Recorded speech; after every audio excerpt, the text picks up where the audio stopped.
Hi, welcome to love talkies Pranayam episode number 10. Akshith భార్య చనిపోయిన తర్వాత కూడా వాళ్ళ ఫ్యామిలీ వాళ్ళు అక్షిత్ని ఇబ్బంది పెడుతున్నారని, ఆ విషయం గురించే అదితితో మాట్లాడానని చెప్పింది సనా. ఆ మాటకు అక్షిత్ ఒక క్షణం ఏం మాట్లాడకుండా సైలెంట్గా ఉండిపోయాడు. అతని ముఖంలో ఎలాంటి ఎక్స్ప్రెషన్ మారలేదు.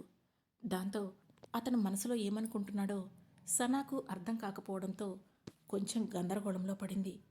ఇంతలో అక్షిత్ సడన్గా, నా భార్య గురించి, తన ఫ్యామిలీ గురించి ఆమె ముందు నువ్వు ఎక్కువగా మాట్లాడుకో, ఆ తర్వాత అది నీకే ప్రాబ్లం అవుతుంది అని చెప్పాడు. అతను హెచ్చరిస్తున్నాడో వార్నింగ్ ఇస్తున్నాడో అర్థం కాకపోవడంతో సనా ఏం మాట్లాడకుండా సరే అన్నట్లు తలూపింది. వెంటనే అక్షిత్, ఇక నేను వెళ్తున్నాను, ఆమెకు మెసేజ్ చేస్తానని చెప్పు అని అన్నాడు. ఓకే సార్, నేను చెప్తాను, కానీ వర్షం పడుతుంది, మీరు జాగ్రత్తగా వెళ్ళండి అంటూ కొంత అత్యుత్సాహాన్ని ప్రదర్శిస్తూ చెప్పింది సనా. ఏం మాట్లాడకుండా అక్కడి నుండి వెళ్ళిపోయాడు అక్షిత్. అదే సమయంలో సీన్ ఇంకా స్టార్ట్ అవ్వకపోవడంతో తల తిప్పి చూసింది అదితి. అప్పటికే అక్షిత్ కూర్చొని ఉండాల్సిన చైర్ ఖాళీగా ఉండడంతో అమ్మయ్యా, ఇతను వెళ్ళిపోయాడు అని అనుకుంది. ఆమె అక్షిత్ కోసమే చూస్తుందని అర్థం చేసుకున్న సనా వెంటనే ఆమె దగ్గరకు వెళ్ళి, అక్షిత్ సార్ వెళ్ళిపోయారు, మీకు మెసేజ్ చేస్తానని చెప్పమన్నారు అని అంది. వాట్? అతన్ని మెసేజ్ చేయమని ఎవరడిగారు అని మనసులోనే అనుకుంది అదితి. కానీ అప్పటికే వాళ్ళిద్దరి మధ్య జరుగుతున్న ఆ సంభాషణ పక్కనే ఉన్న సౌరభ్ చెవిలో పడింది. దాంతో అతనికి మరింత అసౌకర్యంగా అనిపించింది. అప్పుడే డైరెక్టర్ గణేష్ అతని దగ్గరకు వచ్చి, చూడు సౌరభ్, నేను చెప్పేది బాగా గుర్తుంచుకో, నీ పర్సనల్ క్యారెక్టర్ను మూవీలో క్యారెక్టర్లోకి తీసుకురావద్దు, కొంచెం కాన్సన్ట్రేట్ చేయి అని చెప్పాడు. అప్పుడే దియా కూడా అక్కడికి వచ్చి, Saurabh, you are the best, you can do it అంటూ అతన్ని ఎంకరేజ్ చేయడానికి ట్రై చేసింది. ఏం మాట్లాడకుండా ఉండిపోయాడు Saurabh. Okay, shot ready, come to mode అని పెద్దగా అరిచాడు మానిటర్ దగ్గరికి వెళ్ళిన గణేష్. దాంతో సనా కూడా, మేడం, మనం హోటల్కి వెళ్ళిన తర్వాత నేను మీకు కొన్ని విషయాలు చెబుతాను, ముందైతే మీరు బాగా యాక్ట్ చేయండి అని గుసగుసలాడుతూ చెప్పి అక్కడి నుండి వెళ్ళిపోయింది. సెకండ్ టేక్ స్టార్ట్ అయ్యింది. అదితి తన క్యారెక్టర్లో ఉండాల్సిన ప్రతి ఎమోషన్ను అద్భుతంగా పలికిస్తోంది. డాక్టర్ శవం చుట్టూ జనాలు చుట్టూ గుమికూడుతూ ఉండడంతో వాళ్ళందరినీ చూసి భయంగా కదులుతూ, అదే సమయంలో సౌరభ్ వైపు కోపం కలగలిపి శత్రువులాగా చూస్తూ, అంతలోనే అమాయకంగా కనిపిస్తూ ఒకే సమయంలో వేరియేషన్స్ చూపిస్తోంది. సౌరభ్ కూడా తన క్యారెక్టర్ ప్రకారం అసలు ఇక్కడేం జరిగింది అని అడిగాడు. తెలీదు, నాకు తెలీదు అని కంగారు పడుతూ చెప్పి భయంతో వణికిపోతూ వెనక్కి జరుగుతుంది అదితి. ఓకే ఓకే, భయపడకు, ముందు నువ్వు కొంచెం కూల్ అవ్వు అంటూ ఆమె దగ్గరకు వెళ్ళాడు సౌరభ్. అప్పుడు వెంటనే ఆమె సౌరభ్ షర్ట్ పట్టుకొని, నాకేం తెలీదు, నేను పెళ్లి మండపంలోకి వస్తున్నాను, ఇంతలో ఇక్కడ ఎవరో పడిపోయినట్లు కనిపించడంతో కంగారుగా ఇక్కడికి వచ్చాను, చూస్తే డాక్టర్ రక్తం మరుగులో పడి ఉన్నాడు, అది చూసి నేను భయపడిపోయాను అని వణుకుతూ చెప్పింది అదితి. సరే, నువ్వు టెన్షన్ పడకు అంటూ అదితి భుజంపై తట్టి ఆమెను పైకి లేపి తన ఒంటిపై ఉన్న కోట్ తీసి తడిచిపోయిన అదితిపై కప్పి, ముందు నువ్వు లోపలికి పదా అంటూ ఆమెను తీసుకొని లోపలికి నడిచాడు సౌరభ్. ఇంతలో కట్ అని గణేష్ అరవడంతో అందరూ సీన్లో నుండి బయటకు వచ్చారు. సనా వెంటనే ఒక టవల్ వాటర్ బాటిల్ తీసుకొని అదితి దగ్గరకు వెళ్ళింది. అదే సమయంలో సౌరభ్ వైపు చూసిన గణేష్, ఒకసారి ఇలా వచ్చి చూడు అంటూ సైగ చేశాడు. దాంతో సౌరభ్ వెళ్ళి మానిటర్లో తాను చేసిన షాట్ని చూసుకున్నాడు. ఆ సీన్లో తనకు అదితికి మధ్య ఉన్న తేడా అతనికి స్పష్టంగా అర్థమైంది. ఖచ్చితంగా అదితి తన పర్ఫార్మెన్స్తో అతన్ని డామినేట్ చేస్తోంది. అప్పుడు గణేష్ అతనితో, నెక్స్ట్ సీన్లో నువ్వు గట్టి పోటీ ఇస్తావని ఎక్స్పెక్ట్ చేస్తున్నాను అని అన్నాడు. సౌరభ్ ఏం మాట్లాడకుండా తల తిప్పుకున్నాడు. అతని కళ్ళు దూరంగా నుంచొని ముఖాన్ని తుడుచుకుంటున్న అదితిపై పడ్డాయి. ఆమె ఇంత బాగా యాక్ట్ చేస్తుందని అతనెప్పుడూ ఊహించలేదు. ఇంతకుముందు యాక్ట్ చేసిన మూవీస్లో కూడా ఆమెది చెప్పుకోదగ్గ నటన కాదు. దానికి కారణం అప్పుడు అదితి కేవలం తనపై దృష్టి పెట్టడం వల్ల యాక్టింగ్ నెగ్లెక్ట్ చేసి ఉంటుందా అనే ఆలోచన కూడా అతని మనసులోకి వచ్చింది. దాంతో అతను, డైరెక్టర్ సార్, నేను కొంచెం సేపు ఒంటరిగా ఉండాలనుకుంటున్నాను, ఐ నీడ్ స్మాల్ బ్రేక్ అని అన్నాడు. ఓకే అని అతని పరిస్థితిని అర్థం చేసుకుంటూ చెప్పాడు గణేష్. దాంతో సౌరభ్ తన క్యారవాన్లోకి వెళ్ళిపోయాడు. అతని వెనకే వెళ్ళింది దియా. మరోవైపు సనా ఇచ్చిన వేడి నీళ్లను తాగుతూ తన మొబైల్ చూస్తూ ఉంది కుర్చీలో కూర్చున్న అదితి. అప్పుడే నీకు ఎలాంటి రంగస్థల నాటకాలంటే ఇష్టం అంటూ అక్షిత్ దగ్గర నుండి మెసేజ్ వచ్చింది. అది చూడగానే ఇప్పుడు ఆ నాటకాల గురించి ఇతనికెందుకు అని అనుకుంటూనే నాకు షేక్స్పియర్ నాటకాలంటే చాలా ఇష్టం అని ఆన్సర్ మాత్రం పంపేసింది. ఆ వెంటనే మరో మెసేజ్ కూడా టైప్ చేసి, చూడండి అక్షిత్ గారు, మీరు ఒక సీఈఓ కాబట్టి నలుగురిలో ఉన్నప్పుడు మీరు నన్ను ఇబ్బంది పెట్టకుండా ఉండేలా ప్రవర్తించగలరా అని అడిగింది. అంటే నలుగురిలో లేకపోతే ప్రైవేట్గా ఎలా ఉన్నా పర్వాలేదా? వెంటనే అటువైపు నుండి అడిగాడు అక్షిత్. ఆ ప్రశ్న చూసిన అదితి ఒక్కసారిగా కంగు తిని, ఇతనేంటి ఇలా మాట్లాడుతున్నాడు? నేను భారీగా ఉన్నప్పుడు రొమాంటిక్గా ఒక్క మాట కూడా మాట్లాడలేదు, కానీ ఇప్పుడు ఒక ఆర్టిస్టుతో మాత్రం రొమాంటిక్ డైలాగ్స్ బాగానే చెబుతున్నాడు అనుకుంటూ స్క్రీన్ వైపు చూస్తూ ఉండిపోయింది. ఇంతలో అటువైపు అక్షిత్ నుండి మళ్ళీ మెసేజ్ వచ్చింది. అందులో, కంగారు పడకు, నా ఉద్దేశం ఏంటంటే నేను నీ గురించి తెలుసుకోవాలనుకుంటున్నాను, కాబట్టి అది ప్రైవేట్గా కలిసి తెలుసుకోవడంలో మీకు ఇబ్బంది ఉండదు కదా అని అడుగుతున్నాను. అంటే డిన్నర్కి కానీ లంచ్కి కానీ మీట్ అవ్వడం, ఎక్కడైనా షేక్స్పియర్ నాటకాలు జరుగుతుంటే వెళ్ళడం, ఇలాంటివి అని అడిగాడు. అది చదివిన అదితి కొంచెం కోపంగా, మీరు చాలా ఎక్కువ చేస్తున్నారు అని మెసేజ్ టైప్ చేసి పంపించింది. సరే సరే, అర్థమైంది, కనీసం మెసేజ్కి రిప్లై అయితే ఇవ్వగలవు కదా అని అడిగాడు అక్షిత్. అది చదివిన అదితి రిప్లై ఇవ్వకుండా ఫోన్ పక్కన పడేసింది.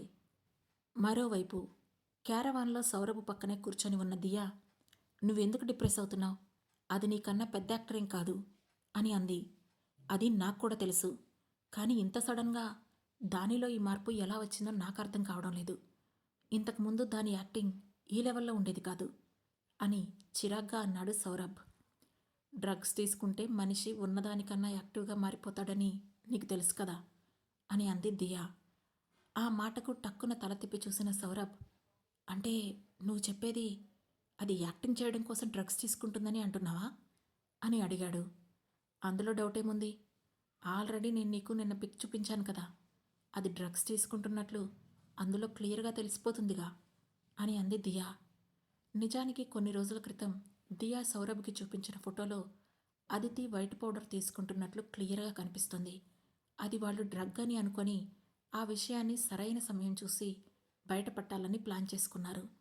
దాని గురించే దియా ఇప్పుడు అతనితో మాట్లాడుతుంది. నిజంగా డ్రగ్స్ తీసుకోవడం వల్లనే అదితి ఇంత బాగా చేయగలుగుతుందా అని నమ్మలేనట్లుగా అడిగాడు సౌరభ్. మరి కాకపోతే ఏంటి, అది ఇంతకు ముందు ఎప్పుడన్నా ఇంత బాగా యాక్ట్ చేసిందా అని అక్కసుగా అంది దియా. దాంతో ఒక క్షణం ఆలోచనలో పడ్డాడు సౌరభ్. అది గమనించిన దియా అతని చెయ్యి పట్టుకొని, చూడు సౌరభ్, నేను ఆ రోజే దీని గురించి బయటపడతానని చెప్పాను, కానీ నువ్వే టైం వచ్చినప్పుడు బయటపడదామని అన్నావు. ఇప్పుడు ఆ టైం వచ్చింది. నువ్వింకా సైలెంట్గా ఉంటే అది మంచి యాక్టర్ అని పేరు తెచ్చుకొని మనల్ని క్రాస్ చేస్తుంది. ఇప్పటికైనా ఓకే అని చెప్పు, మనం ఈ విషయాన్ని అక్షిత్కి తెలిసేలా చేద్దాం అని అంది. దాంతో సౌరభ్, సరే, నీ ఇష్టం వచ్చినట్లు చెయ్యి అని చెప్పి వెంటనే క్యారవాన్ నుండి బయటికి వచ్చాడు. దియా అతను వెళ్ళిన వైపే చూసి, గుడ్ బాయ్, ఇప్పటికైనా కరెక్ట్ డెసిషన్ తీసుకున్నావు, ఇక ఆ అదితిని పని పూర్తయిపోయినట్లే అని అనుకుంటూ తనలో తానే నవ్వుకొని వెంటనే తన ఫోన్ తీసి, నేను మిమ్మల్ని ఒకసారి అర్జెంటుగా కలవాలి, మీ అపాయింట్మెంట్ దొరుకుతుందా సార్ అని అక్షిత్కి డైరెక్ట్గా మెసేజ్ చేసింది దియా. కుదరదు, ముందు అసిస్టెంట్కి కాల్ చేసి షెడ్యూల్ తెలుసుకొని అపాయింట్మెంట్ ఫిక్స్ చేసుకోండి అని అటువైపు నుండి రిప్లై ఇచ్చాడు అక్షిత్. అంత టైం లేదు సార్, ఇది అదితికి సంబంధించిన ముఖ్యమైన విషయం అని మళ్ళీ మెసేజ్ చేసింది దియా. కానీ ఆమెకు ఎలాంటి అపాయింట్మెంట్ కన్ఫర్మ్ చేయలేదు అక్షిత్. మరోవైపు సౌరభ్ స్పాట్కి రావడంతో గణేష్ వెంటనే టీంని అలర్ట్ చేసి, అదితి, సౌరభ్, ముందుగా మీ ఇద్దరిపై కొన్ని సోలో షాట్స్ షూట్ చేస్తాను, ఆ తర్వాత కంబైన్డ్ షాట్ తీస్తాను అని చెప్పి ముందుగా సౌరభ్తో, ఇప్పుడు నువ్వే యాక్ట్ చేయాలి, చనిపోయిన డాక్టర్ షర్టులో అదితి ఉంగరం దొరుకుతుంది, కథాపరంగా అదితి ఫ్యామిలీకి డాక్టర్ ఫ్యామిలీకి మధ్య గతంలో ఉన్న విద్వేషాల గురించి నీకు బాగా తెలుసు కాబట్టి నీకు మొదటిసారిగా అదితిపై అనుమానం వస్తుంది, ఆ తర్వాత మీ ఇద్దరి మధ్య కాంట్రవర్సీ క్రియేట్ అవుతుంది. సీన్ అర్థమైంది కదా అని అన్నాడు. ఆ తర్వాత అదితి వైపు తిరిగి, సౌరభ్ నీ దగ్గరికి వచ్చినప్పుడు నువ్వు వెంటనే సీన్ మూడ్లోకి రావాలి. సీన్ మధ్యలో కట్ చేయడానికి లేదు. లెంగ్ది షాట్ ఇది అని చెప్పాడు గణేష్. సరే అంటూ తల ఊపింది అదితి. తర్వాత అనుకున్న ప్రకారమే సౌరభ్పై సోలో షాట్ తీసి ఆ తర్వాత అదితి సౌరభ్పై తీయాల్సిన షాట్ను రెడీ చేశారు. కథ ప్రకారం ఆ సీన్ ఇండోర్లో జరుగుతుంది. రెడీ, యాక్షన్ అని అరిచాడు గణేష్. వెంటనే సీన్ మొదలయ్యింది. గదిలో ఉన్న అదితి విపరీతమైన ఆలోచనలతో బెడ్పై పడుకొని ఉంది. ఆ సమయంలో ఆమెపై అనుమానంతో తలుపు తోసుకొని ఆ గదిలోకి అడుగుపెట్టాడు సౌరభ్. ఆ శబ్దానికి తల తిప్పి చూసింది అదితి. అతని కళ్ళలో కోపంతో పాటు తనపై అనుమానం కూడా కనిపించడంతో బెడ్పై ఉన్న అదితి మెల్లగా లేచి కూర్చుంది. భయంతో తన చేతివేళ్లు నలుముకుంటూ అతని వైపు టెన్షన్గా చూస్తుంది. సీన్ ప్రకారం ఆమె కరెక్ట్ ఎక్స్ప్రెషన్ ఇస్తోంది. కానీ సౌరభ్కి మాత్రం ఆమెను చూడగానే కాసేపటి క్రితం దియా చెప్పిన మాటలే చెవిలో మోగుతున్నాయి. అదితి కేవలం డ్రగ్స్ తీసుకోవడం వల్లనే అంత పర్ఫెక్ట్గా యాక్ట్ చేస్తుందని అతను నమ్ముతున్నాడు. అందుకే ఈసారి ఆమెను చూడగానే అతని కళ్ళు కోపంతో నిండిపోయాయి. అది చూసిన గణేష్ వెంటనే కట్ అని అరిచి, సౌరభ్ నువ్వేం ఎక్స్ప్రెషన్ ఇస్తున్నావు అని విసుక్కున్నాడు. దాంతో ఈ లోకంలోకి వచ్చిన సౌరభ్, సారీ సార్, నేనేదో పరధ్యానంలో ఉండిపోయాను అంటూ తడబడ్డాడు. నువ్వేమైనా కొత్త ఆర్టిస్టువా? షూట్ సమయంలో ఎలా ప్రవర్తించాలో తెలీదా? ఇంకా తెలియకపోతే మళ్ళీ వెళ్ళి యాక్టింగ్లో ట్రైనింగ్ తీసుకో అని తీవ్రంగా మండిపడ్డాడు గణేష్. సారీ సార్, నాకు ఇంకొంచెం టైం ఇవ్వగలరా? ఆ తర్వాత తప్పకుండా బాగా చేస్తాను అని రిక్వెస్టింగ్గా అడిగాడు సౌరభ్. నువ్వు నీ యాక్టింగ్ మీద దృష్టి పెడితే సరిగ్గా చేయగలవు, కానీ ఎదుటి వాళ్ళ యాక్టింగ్ మీద దృష్టి పెడుతున్నావు.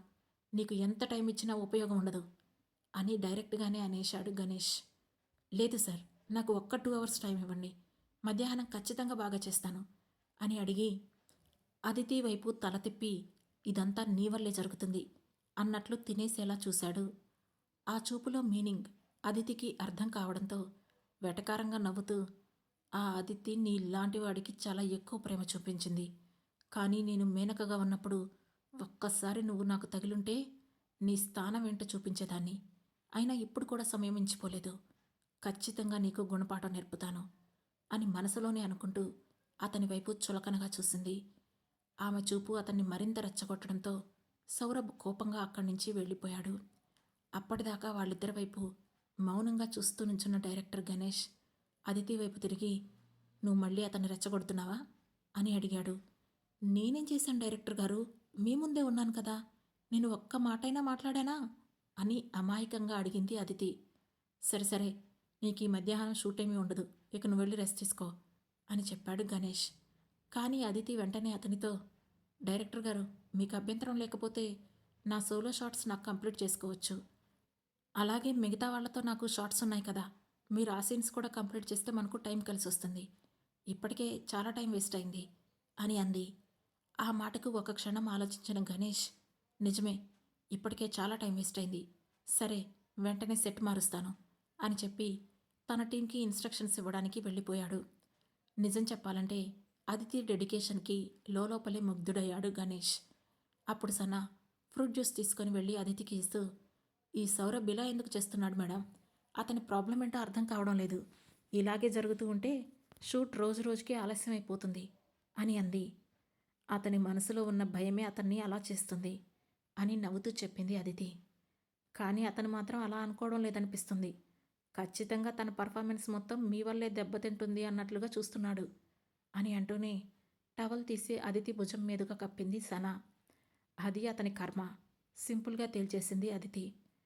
కానీ ఒక్కోసారి ఎదుటి వాళ్ళ కర్మలకు మనం ఇబ్బంది పడాల్సి వస్తుంది. అలా జరగకుండా ఉండాలంటే వాళ్ళను తెలివిగా తప్పించడమే మంచిది కదా మేడం అని అంది సనా. అంటే నీ ఉద్దేశం? అర్థం కానట్లుగా అడిగింది అదితి. ఏం లేదు మేడం, మీకు ఆ సౌరభ్ గురించి బాగా తెలుసు. టైం దొరికితే చాలు మిమ్మల్ని అడ్డు తప్పించాలని ప్రయత్నిస్తున్నాడు. కానీ ఇప్పుడు మీకే ఆ టైం వచ్చింది. మీరు దాన్ని ఉపయోగించుకుంటే తప్పకుండా అతనికి బుద్ధి చెప్పినట్లు అవుతుంది కదా అని చిన్నగా నవ్వుతూ చెప్పింది సనా. ఆ మాటకు ఒక క్షణం ఆలోచించింది అదితి.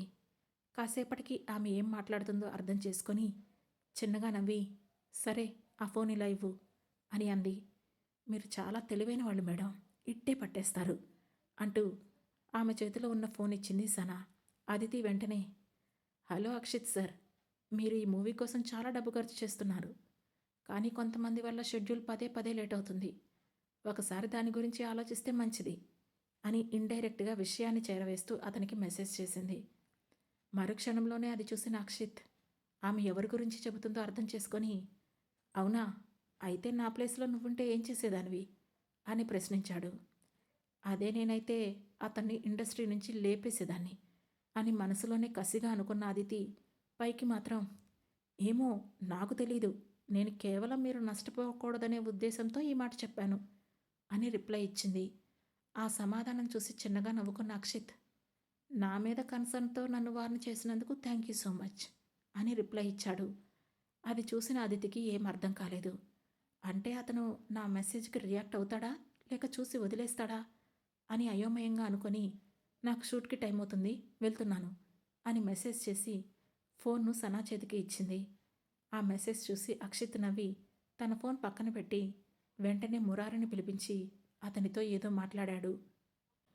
మరోవైపు షూట్లో సెట్ రెడీ అవడంతో అదితిపై సోలో సీన్స్ను కంప్లీట్ చేశాడు గణేష్. సాయంత్రం అవుతుండగా షూట్ పూర్తయింది. అదే సమయంలో గణేష్ మొబైల్ రింగ్ అయింది.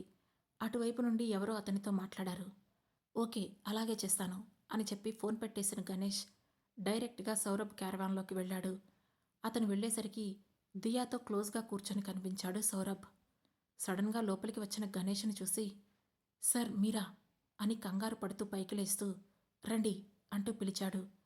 కానీ గణేష్ డోర్ దగ్గరే నుంచొని వాళ్ళిద్దరినీ మార్చి మార్చి చూసి, ఇక నీకు కావలసినంత టైం తీసుకోవచ్చు, నీ సీన్స్ ఏమీ షూట్ చేయడం లేదు అని చెప్పి అతనికి మరో మాట మాట్లాడే అవకాశం ఇవ్వకుండా వెంటనే క్యారవాన్ దిగి వెళ్ళిపోయాడు.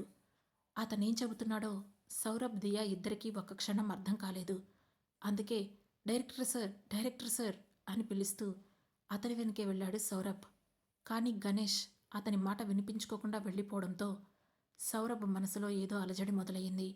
అదే సమయంలో దియా కూడా అక్కడికి వచ్చి కొంచెం భయంగా చూస్తూ, అసలేం జరుగుతుంది సౌరభ్ అని అంది.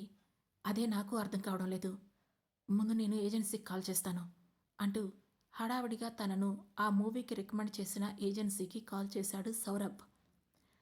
అదితి చేసిన ఫోన్ కాల్ వల్ల సౌరభ్ జీవితం మారిపోనుందా? అదే జరిగితే సౌరభ్ రియాక్షన్ ఎలా ఉంటుంది?